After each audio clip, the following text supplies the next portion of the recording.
Today, very interesting topic because all of you has been engaging with us all these weeks, right? And I try to listen what you guys want. So I found a very, very special lady who knows a lot of information, particularly on human. So I will want to introduce to you, okay? She's none other than a very highly sought after, all right? So literally, if you heard about Enneagram, Enneagram tells people about the personality of us individually, whether it's in our work life or it's actually in our relationship as well, all right? How to go deeper at understanding about, different types of behavior patterns, all right? So Cindy has a long track record in understanding and studied about this personality type as well, which she's going to share with us tonight. Yeah, so for her, she's actually a professional and very sought after, like I say. All right, more importantly is that she's also an international coach, all right, that she's tied up with the Federation Group itself, and she has also a psychological background, all right, in terms on the studies itself. So, who other than herself, Cindy Leong, all right, my special guest tonight, all right, who is here to share with all of you. So please feel free, all right, to type in your questions. All right, so thank you for joining us, Jessie. Yes, thank you for joining us, Jess. Okay, so before I embark further into it, I would like Cindy to share with us about herself, more detail. All right, because I always felt that just in case I miss out anything, it's always good for them to tell you, all right, their journey and their background as well, so that at least you audience, all right, can hear from the horse's mouth as well. All right, so thank you all of you for just joining us. All right, today is a Saturday. It was raining when I drove here again. Another Saturday is raining, but none other. I always look forward to this day itself. Thank you very much for taking your precious time on a Saturday, beautiful night. If you're at home, having a dinner with your family, thank you once again for switching on.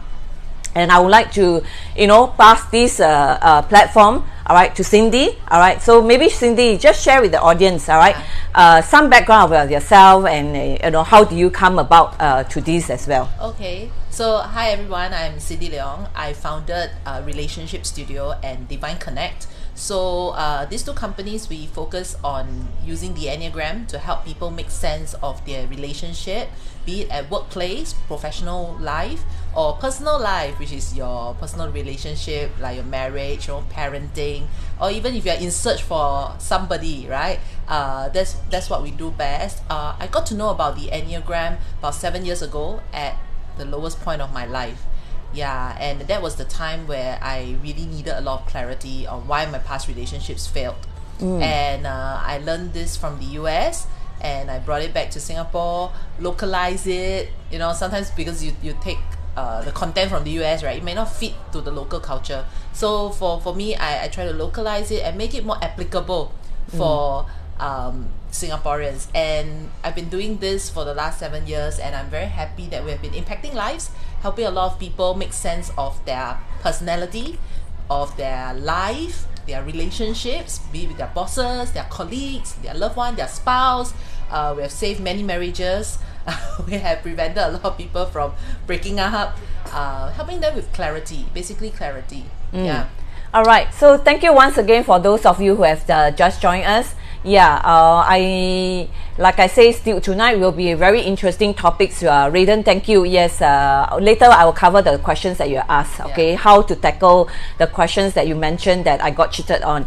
All right, so I think in one way or another, our journey sometimes, right, that we walk the journey of our life. I think most importantly is to how to overcome and how then we can also let go as well. All right, with challenges ahead that we face, particularly like I say, all right, we are in phase 3, all right, and still remember, all right, to stay safe, all right, ensure that you keep your immune system up as well. All right, so Cindy, audience over here has gone through some kind of this so-called you've been cheated by your partners, and how do you and what kind of advice do you think you can advise him in that sense?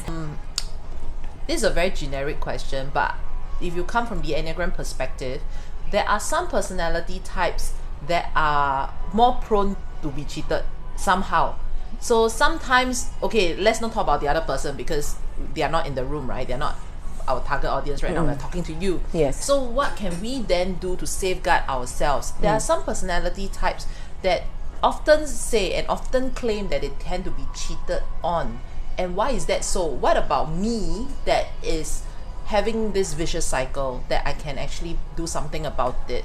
So there are some personality types, like one of it is what we call the Enneagram Type 2, which is the helper. It's really like the savior mentality. Yes. They have a need to be needed and they are always there to help, right? And because of that, guess what? They tend to always attract the wrong people or people that need help. Yeah. So I actually have quite a few students that told me, share with me their personal stories of how they have this savior mentality, right? Even given a person that is whole, they are all okay on their own, right? Everything put together. This type 2 personality don't seem to be very attracted by them. They seem to be more interested in people who kind of need help and there's something I can do to fix you. So it's really this savior mentality sometimes we really need to look out for. Otherwise, I would say that is a vicious cycle that we have witnessed a lot of our students, our clients that came to us, they keep going into that circle. Literally, I remember this was classic. I remember very clearly there's this guy that came to my office and said, Cindy, how come I always attract bad women? In Chinese they say 坏女人, right? Why am I always attracting this kind of people? And then after that, this Enneagram, doing this profiling and giving him the clarity. What about him that is always attracting this kind of people? Then moving forward, what can you do about it? Yeah, and sometimes this kind of thing is very subconscious. Like you didn't pay attention to it until you actually sit down with a coach and do the detailed analysis. Then you realize, this is the mistake that I make subconsciously. Yeah, so I'm glad I helped this person, I coach this person, I teach this person how to be assertive, how to draw boundaries, how to set healthy boundaries, to protect both parties. And now this person happily married with kids. Wow. So I'm really, classic story. Yeah, I attended their wedding also. Oh, okay. So happy for them. Yes. Yeah. So you see, literally, thank you for Kevin. Your questions later I'll tackle. And those of you who have just joined us, none other than Cindy Leong, all right, my special guest tonight, will share with every one of you, the audience, with regards to the types of personality that is related to Enneagram, all right? Yeah. So literally, there are different types of personality. How many? She will cover later. Yeah. So the questions here is, Kevin, thank you for typing in your question. Can hear good. All right, so Kevin has a question here, right? An introverted person, all right, that likes to seek novelty. What personality type is it? Oh, okay. You got to remember, when you learn about the Enneagram, it's not just a type. There can be a lot of overlays. But from what I see here, an introverted person, okay, sounds like a type 5 to me, that likes novelty, sounds like a wing 4. So Enneagram has got 9 types and there are different what we call wings. The wings is basically the neighbor type of your core type. So it's not so simple, it's not just 9, but there's 9 plus your neighbor type. And then we also talk about your maturity, your mastery level, and we also talk about subtypes. So altogether, all in all, right, there are 9 core types and 27 subtypes. Wow. Yeah. So of course, every type has their strengths. There's no one type that's better than the other. Of course, certain types, they will have certain stereotype based on their gender. For example, the type that is seeking the kind that needs novelty, right, is the type 4, the special type. They need to be special and they are more in touch with their emotion. Yes. They are more empathetic. They are more have an eye for beauty and they are very creative. So imagine this personality type, this Enneagram type, right, being female sounds okay, right? Yes. But if it's a male, then people will be like, huh? A male that is being so in touch with emotion, a male that is so empathetic, right? It's just very different. So this type may struggle a little bit more, especially in our Asia culture, because growing up we are told men should never cry, men should not be so emotional. So we have seen a lot of our students being a type 4 men coming to our classes, like, you know, they literally have to suppress their emotion because the society doesn't support it. The society doesn't think that is, you know, man enough, right? But if this group of people grow up in California or Melbourne, that would be perfectly fine, right? The hippie culture. So that's why I would say learning the Enneagram helps you to have more empathy towards the people around you, have more understanding towards them. Okay, so I hope it helps you, Kevin, with the answer that she's given to you. Thank you, Cologne, for joining. Her question was, what personality types are generally more attractive? To men or women? Well, I think we can just give a general. Yeah, you can type in, is it to men or women? Because really, men, they perceive certain types as, you know, more attractive, but woman will be another set, right? Like for example, the helper type just now that I shared, right? If it is a female type 2, generally more attractive to men, because he say how about both? Both okay. So I was at type 2, right? Yes. Women tend to be more attractive because very nurturing, right? It's like very motherly. So it seems like a typical mom or good wife should have these traits, okay? So that's a type 2 woman. Type 4, just now I talked about the need to the ones that are very special, in touch with emotion, very empathetic. They also have a unique sense of taste, like the choice of clothes, the cafe that they go to is a bit atas one lah. There's taste, you know, and they're very in touch with emotion. Again, if they're female, they are seen to be more attractive, right? And also you have the type 7, which is the enthusiast. Yeah, the happy-go-lucky, always like to try new things, and can be a bit loud, but they bring a lot of joy to you. So that is also one of the types that is perceived to be more attractive. Again, every type can be attractive for different reasons. Yeah, it's just that these are just rated, like, you know, voted most sought after types lah, right, for females. And of course you have the type 9, which is the peacemaker. Just, you know, everything go with the flow, what you want, anything, so just go with the flow lah. And especially for Asian culture, we kind of like that, right? So the man can just take charge. So that is the most sought after or perceived to be more attractive Enneagram female types. Okay, for male it will be the type 3, the achiever, okay, you know, the go-getter. And then you have the type 8, which is like the Lee Kuan Yew type. Yeah, again, there's a mastery level. So a higher mastery is like Lee Kuan Yew lah. Okay, and like Martin Luther King, take charge of the situation, you know. But I always tell people, you always look at the good side, right? Have you thought about the not so good side, the flip side? Oh yes. Correct, right? Yeah, flip side of it, right? Yes. Okay, so you want the guy to be in control. You want the guy to you know, be decisive, take the lead. But you know what's the flip side? The flip side is they tend to also have a very strong stand.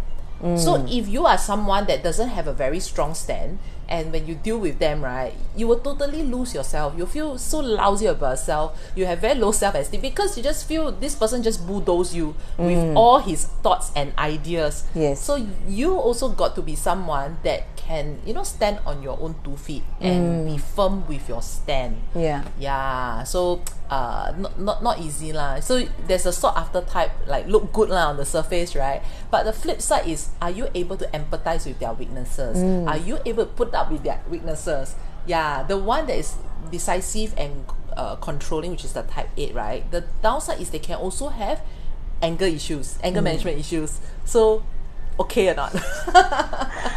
Yeah, so there's no one perfect human being. Literally, we all have our own different personalities as well. All right, Potato and Joel, thank you for joining us. Those of you who have just joined us tonight, our special guest is Cindy Leong. All right, tonight she's sharing with us about personality. Particularly, we're using the program under Enneagram framework. All right, to let all of you understand why is it important, and some of you might not even know what exactly is Enneagram. Yeah. So maybe Cindy, you want to elaborate what exactly is Enneagram, and you keep mentioning about the type. Yes. So some of them might not even know what type is that. How many type are there? Yeah. Okay. So Enneagram, So let me spell for you. E-N-N-E-A. So it's called Ennea. Yeah. Ennea is 9 in Greek. Okay, so there are 9 types. Okay. Gram, G-R-A-M. So the whole word Enneagram, gram means a drawing, a diagram. So 9 types. So altogether there are 9 types, and the Enneagram talks about 9 different ways of seeing the world. So there are 9 ways to see the world. So when you see things from your own perspective, remember this is only one out of the 9 ways to see the world. So you might not be right all the time. Yes. And there will be times where you're wondering, hey, how come such people exist This is how they see the world. How come now understanding the Enneagram types, the 9 types, will help you to see things in their perspective. Hence you know why they think this way, why they talk this way, why they behave this way. Then you learn to manage your expectation. You won't be so angry with them, you won't be so angry with yourself, you won't make a fool out of this whole relationship. So I thought it's really good. It tells you why people are like that. So it's the why. Of course, I'm very aware that, being very well educated, right? All of us, we have probably gone through like MBTI, Myers-Briggs, DISC, the different profiling tools. Yes. But the very big difference between those profiling tools and the Enneagram is that those profiling tools tend to tell you what are you like, is the traits. Okay, but they don't tell you the why. Why are you like that? So, my background is in psychology, right? So I did a lot of profiling tests, during my university days. And I realized, how come all these profiling tools, they're just putting me in the box. It doesn't tell me what to do next. It doesn't tell me what to improve. So, how? It doesn't tell me why am I like that either. It just tells me I'm like that. So that's something I didn't like even as a student. So when I discovered about the Enneagram, I was like, wow, it's the thing that I'm looking for, because it tells me why I'm like that. And it tells me how I can improve to be a better version of my type, myself, right? So all the 9 types there's no good or bad. All 9 types are good. Have their strengths. At the end of the day is, can you be a better version of your type, a higher mastery version of your type? So so that's Enneagram in short for you.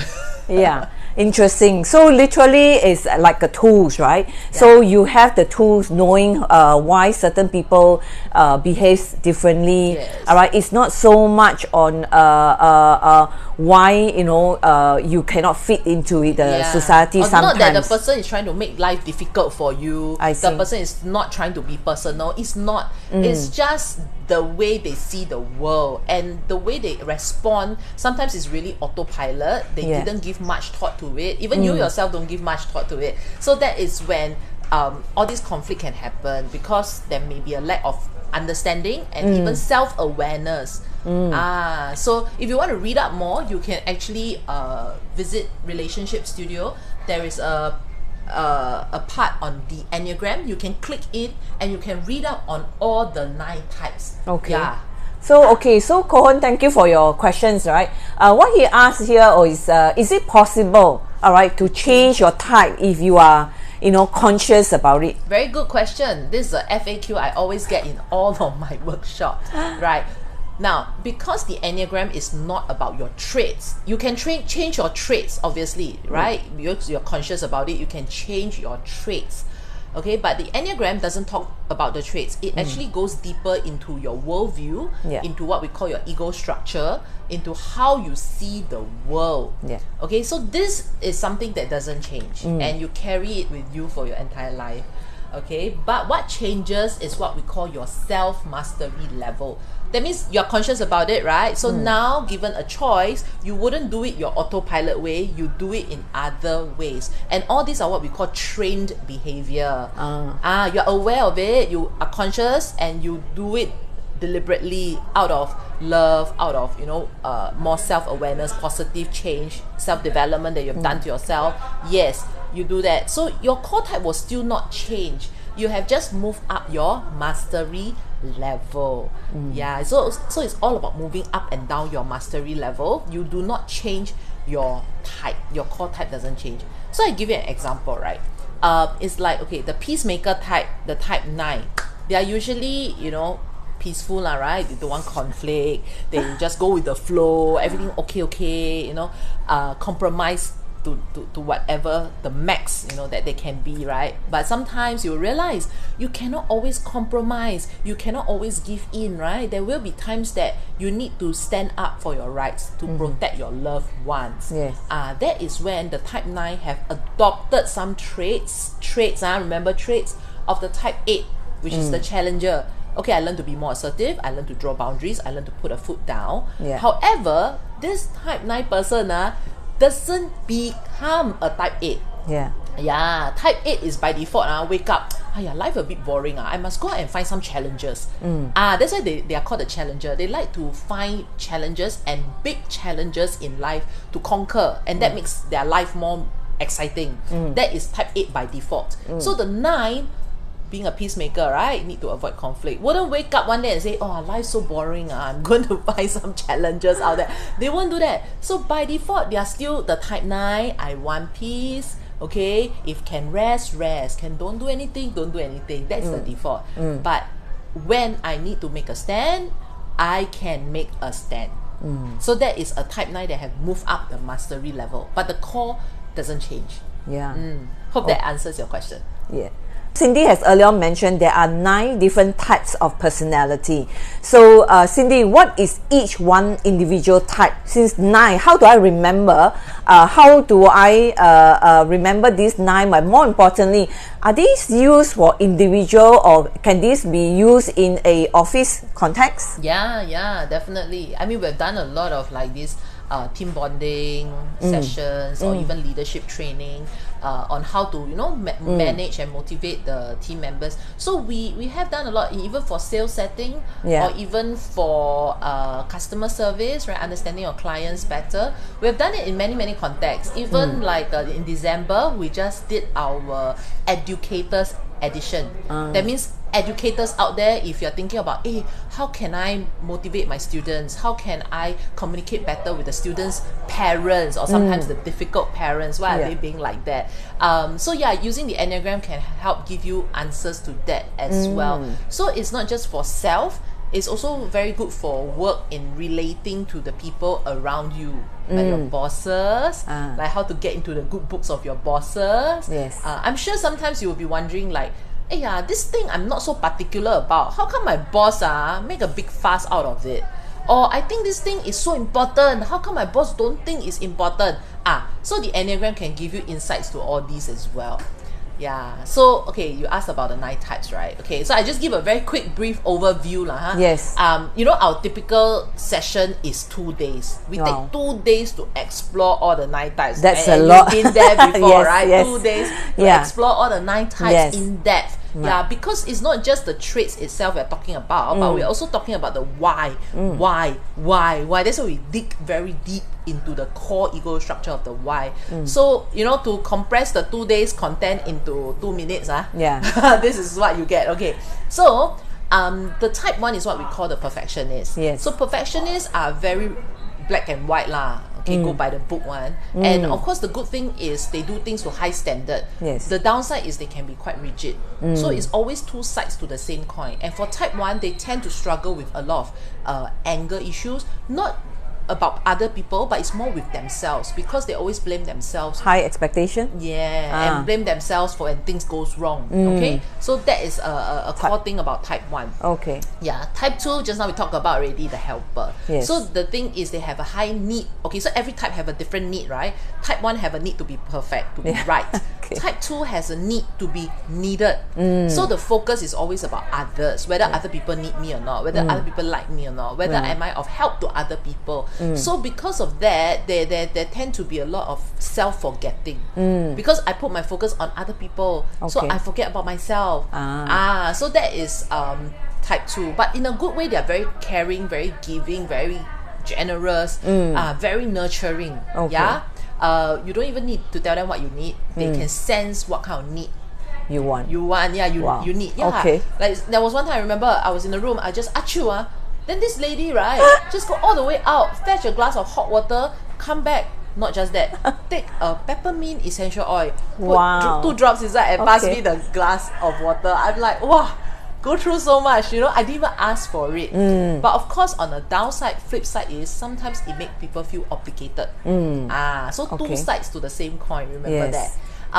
Okay, and then type 3, the achiever. So the type 3 achiever is, you know, the go-getter. They are very focused on end goal and do whatever it takes to get there. So the good thing, very driven, determined, right? Efficient to get there. But the downside is in the journey of getting there, you know, at what cost. So sometimes it may hurt other people's feelings. Sometimes they may neglect their own health, they may neglect their family members. Okay, so that's a type 3. But in a good way, type 3s, they're just very goal driven in life. But of course must take care of the health. And then the type 4 is the just now I talked about it, the idealist, or also the individualist. They are what we call the romantics as well. Type 4, the need to be special. So a good example of type 4 guy is like Michael Jackson. Wow. Right. Okay, for those who are into Chinese or Hong Kong drama, it's like Tony Leong. You know, so good to the point he only need to use his eye to act. What about Korean star? Korean star, I don't know leh. Okay. I only know because everybody is in Korean show, right? So is there any Korean star or even a Bollywood? No idea, because I don't watch. But okay, the key traits about type 4 is that you can call them like a bit like the Casanova. They have a special way of expressing their love for their loved ones. If you are dating a type 4, they will make you feel very special. They'll probably write a poem for you, write a song, play the guitar. It's the romantic kind. But the downside is because they're so in touch with their emotion, and sometimes they are overly sensitive, they can be a bit dramatic. Sometimes the emotion, you know, going up and down like a roller coaster, you don't know how to manage them. But in a good way, they are like the artists. They are like the songwriter, the script writer. They are the ones that come up with the creative piece. So if you have type 4s in your life, when you need someone to talk to when you're down, when someone passed away, you know, sad, you are very sad, type 4s are very good people you can go to. And then you have your type 5, right? Type 5 is the what we call investigator, the thinker. Which is what just now I think Kelvin asked about the introvert, right? Because they are thinker, right? They need their personal space to think to process. So they have a high need for personal space. But in a good way, they are logical, they are very objective, they are detached. They will not be affected by, you know, personal relationships or feelings. But on the downside, because they are detached, sometimes too detached, people may feel they are quite cold. They are too distant and not showing enough emotion, so people think that they are cold So type 5 sometimes need to learn to be more expressive, so people know how they truly feel. But for type 5, for them to be in touch with feelings, sometimes it takes time. It's not immediate. They need time to go and think through, process first, then they can tell you how they feel. So they are your friends. If you ask them how you feeling, they'll tell you okay lor.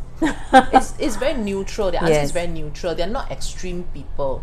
And they like their own personal space. So if you have type 5 friends, they are eating alone, they are watching a movie alone, they are perfectly fine. They are the people that they call, you know, I am alone but I'm not lonely. That's good. That's so, important, right? So that's the 5, the me time. They like to spend a lot of time on their own to do their research, to do their investigation, thinking. Then you have the type 6. The type 6 is the loyalist. But in many books, they call them also the skeptical loyalists. So they are loyal, so they stick to the same thing all the time. They are very stable people. They are probably some of your friends that, you know, they stay in a job for the last 20, 30 years. They don't like to change jobs. Stable environment. So they don't really like to take risks. Going to new environment makes them very anxious. And they are also skeptical. When things are too good to be true, they tend to feel like, so good or not, what's the catch?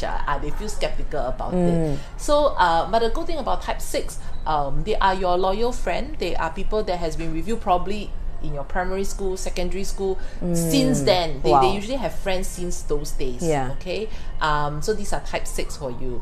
Type 6, generally they struggle with a lot of anxiety. That is also the reason why they don't like changes, because stable environment gives them no anxiety. They have a high need for stability.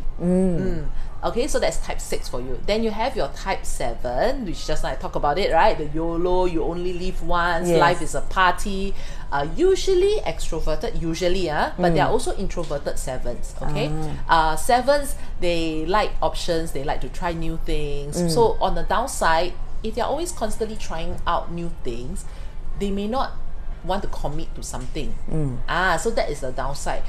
You may find them always trying to escape responsibilities or commitment that is too long. But they are very good at rah-rah people. So they'll rah-rah everybody, come, let's do this project, right? Then they are the first to escape.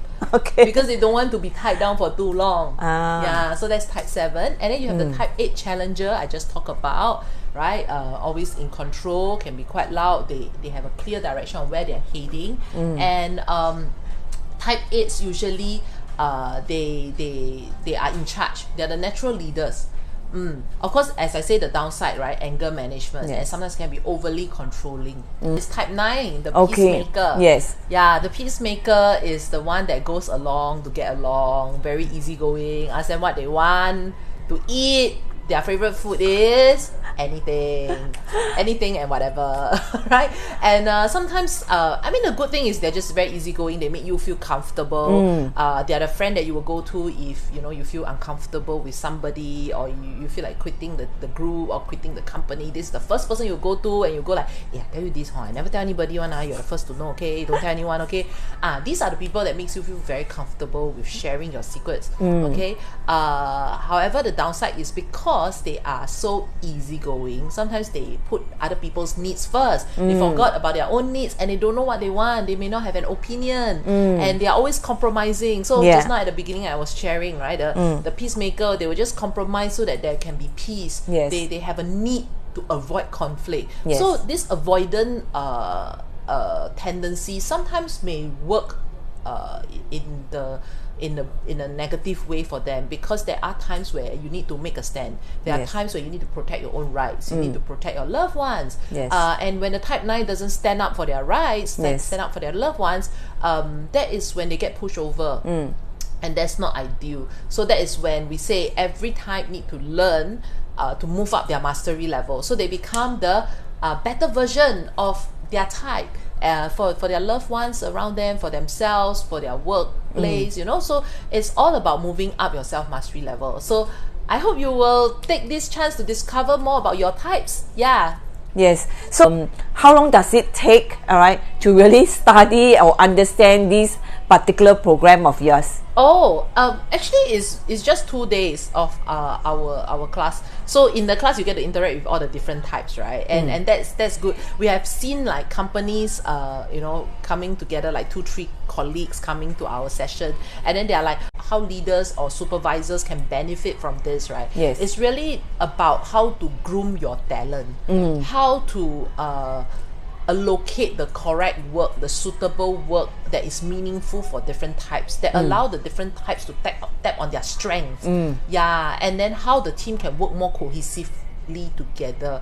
So I think for leadership position, right, supervisory position, this is extremely important. And also for coaching purposes, right? Sometimes these are the possible struggles of this particular type, or when this person actually get out of their comfort zone to make the extra effort, then are you able to recognize that and appreciate your team member for doing that? So I find that really important, because if you want to be a good leader, you need to, number one, know how to tap on everybody's strengths and how to have a diverse team, right? Number two, you need to know how to correct that person and coach the person in a way that the person will find it beneficial. And also, number three, you know how to appreciate your team members better. If let's say you still don't understand, like I say, right, you can always follow her under Cindy under relationship. Okay, because we are always in TikTok, we go by our personal account. So these are literally the way that you can find her. She has already opened up her TikTok account. Alright, so I hope that she can also starts to perhaps even contribute, put in more questions and content, so that you guys can engage with her as well. I guess, you know, this is what I want to share with all of you. Thank you so much for your precious time, and I hope to see you next Saturday again. Thank you. All right, so that's all I have. Any other last word to them? Last word. Yeah. So I think it's something I always share with people. If there are issues in any relationship building, right, you got to understand that all these relationships, the common denominator is yourself. Yes. So if you're facing all these frustrations, right, don't you think that when you change your perspective about yourself, about the people around you, you make changes to self, right, things will be better. Yes. Yeah, and that is a formula that always works lah, not just for myself, and also for the people that have attended the session itself. They know that once I gain self-awareness, self-mastery, a lot of things will have changed. So also listeners out there, if you are kind of like lost or frustrated with your life, or you are looking for some sort of direction, some clarity in your life, like where are you heading towards, you know, how can you be better relating to people around you, how to double your sales at this time, come and have a chat with us. I'll be more than happy to share with you what we do best and have helped many people. Thank you, Cindy, so much for your precious time tonight. Thank you. All right, and thank you, audience. Thank you so much. Like I said, all right, for things to change, first I must be the one to change. All right, so that's where she also ended with you this takeaway, and I hope that you guys have a blessed weekend and take care, stay safe. All right, remember, wear your mask, sanitize your hand, and safe entry. Okay, so all the best. Have a blessed weekend. Thank you all for your support. Good night. Thank you.